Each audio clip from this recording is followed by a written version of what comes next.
Hi, Miss Wilds class. I'm going to read a book to you that I actually wrote um, and illustrated, and it's kind of based on a true story. My name is Mary Newton, and it's called A Home for a Rocking Chair.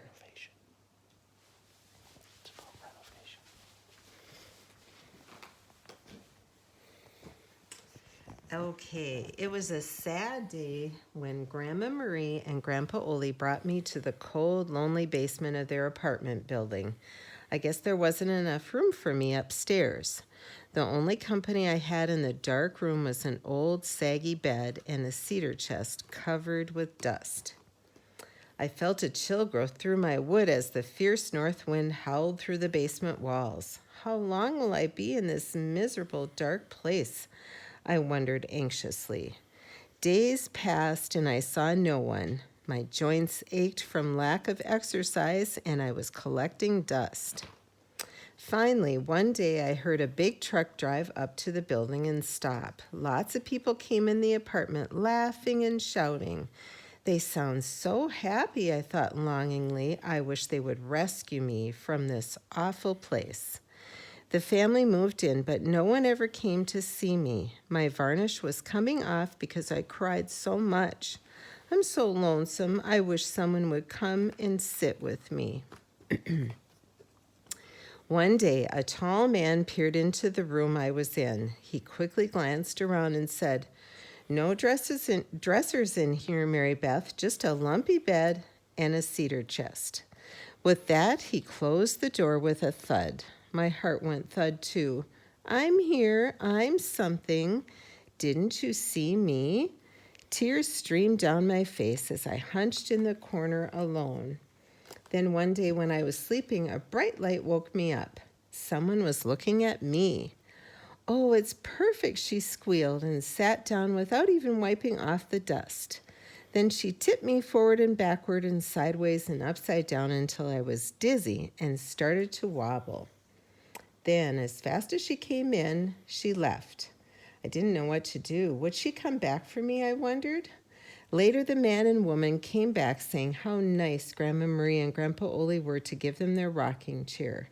He carefully picked me up and brought me upstairs to their apartment. "It's so cheery and warm up here," I happily said to myself. My new owners were Mr. and Mrs. Newton. I discovered that they were expecting a baby soon, and I was to be furniture for the baby's room. How exciting! Then I wondered whether I would like babies. I didn't remember ever rocking a baby.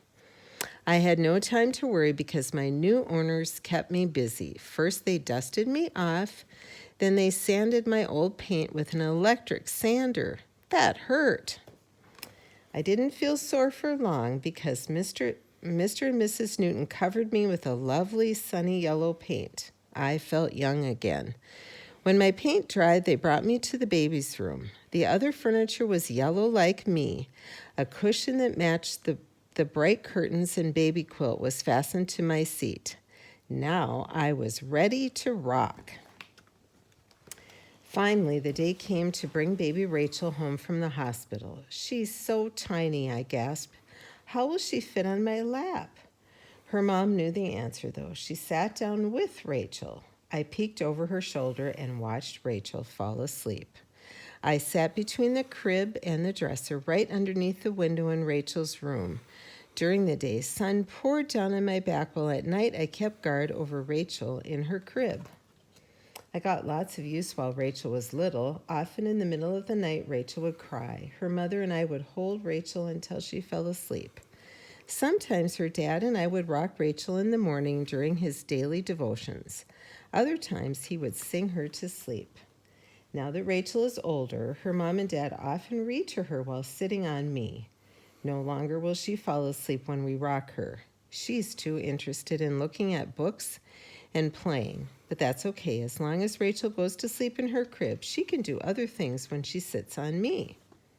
Someday, Rachel's mom and dad will have another baby to share me with. That will be fun too. So I hope you enjoyed this story about the renovation or the restoration of a rocking chair.